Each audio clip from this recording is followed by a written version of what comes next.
இந்த நாளுக்கான கர்த்தருடைய வார்த்தை யோவான் எழுதின சுவிசேஷம் 1 அதிகாரம் 10 வசனம். அவர் உலகத்தில் இருந்தார், உலகம் அவர் மூலமாய் உண்டாயிற்று, உலகமோ அவரை அறியவில்லை. அவர் உலகத்தில் இருந்தார், உலகம் அவர் மூலமாய் உண்டாயிற்று, உலகமும் அவரை அறியவில்லை. இந்த உலகம் பார்த்திங்கன்னா பொல்லாத ஒரு உலகம். ஆண்டவரே படைச்சு சொன்னார், நான் மனிதனை உண்டாக்கினதே எனக்கு மனஸ்தாபமாக இருக்குது அப்படிம்பார். அவர் உலகத்தில் இருந்தார், அவர் மனிதனாக பிறந்து இந்த உலகத்தில் இருந்தார். உலகம் அவர் மூலமாக தான் உண்டாயிடுச்சு. பிதா, குமாரன், பரிசுத்த ஆவியானவர் 3 பேரும் உலகத்தை உருவாக்கினார்கள். ஆனால் அவர் உண்டாக்கின உலகம் அவரை அறியவில்லை, உலகமும் அவரை அறியவில்லை. இந்த நாளில் குடும்பங்கள்லேயும் இதுதான் நடந்துகிட்ருக்கு. நிறைய இடங்களில் எந்த இடத்துக்கு போனாலும் இதான் நடந்துகிட்ருக்கு. உருவாக்குனவங்களுக்கு அங்கே மதிப்பு இருக்காது, உருவாக்குனவங்கள அறிஞ்சிக்கிடவே மாட்டாங்க. அப்படிப்பட்ட ஒரு உலகம். நான் கூட ஸ்கூலில் ஒர்க் பண்ணும்போது அந்த ஸ்கூலில் அந்த ஸ்கூலை கட்டுறதுக்கு பிரயாசப்பட்டது ஒருவர், பிள்ளைங்களை சேர்க்கறதுக்கு பிரயாசப்பட்டது ஒருவர்.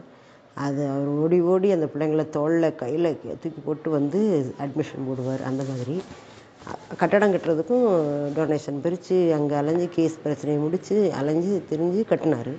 ஆனால் அவர் கட்டிட்டு அவர் ரிட்டையர்ட் ஆகி போயிட்டார். அடுத்த வந்தவர் தான் அதை என்ன செய்தார், சுதந்திரித்து கொண்டு அது ஹெச்எம்மா அந்த இடத்துல இருக்கிறாரு. உலகமும் அவரை அறியவில்லைங்கிற இந்த வார்த்தை கரெக்டாக என்ன செய்திருக்கு. அவர் செய்தவருக்கு எந்த மதிப்பும் அவரை கூப்பிடக்கூட இல்லை அந்த இதுக்கு. அந்த மாதிரி உலகத்தின் காரியங்கள் அப்படி தான் இருக்கும்.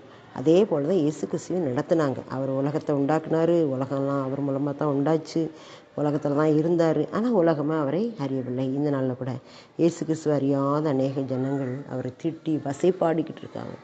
ஆனால் நம்ம அவரை அறிந்து கொண்டதுனால நாம் பாக்கியவான்கள். அடுத்த வருஷம் கூட சொல்ல, தமக்கு சொந்தமானதிலே வந்தார், அவருக்கு சொந்தமானவர்கள் அவரை ஏற்றுக்கொள்ளவில்லை. அவர் யூதர், அதனால் யூத குலத்தில் பிறந்தார். ஆனால் அவர் யூதராக இருந்தாலும் யூதர்கள் அவரை என்ன செய்யலாம், ஏற்றுக்கொள்ளவில்லை. இது இந்த உலகத்தில் இப்போவும் நடந்துக்கிட்டு இருக்கு. நிறைய நேரங்களில் பாருங்கள், சொந்தக்காரங்க ஏற்றுக்க மாட்டாங்க, ஆனால் அடுத்தவங்க அன்பு செலுத்துவாங்க. அப்படி தான் உலகத்தில் இருக்குது.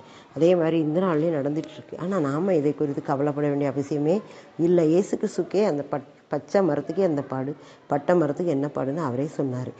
அவர் உலகத்தில் இருந்தார், உலகம் அவர் மூலமாய் உண்டாயிடுச்சு, உலகமும் அவரை அறியவில்லை. அவர் தமக்கு சொந்தமானதிலே வந்தார், அவருக்கு சொந்தமானவர்களை அவரை ஏற்றுக்கொள்ளவில்லை.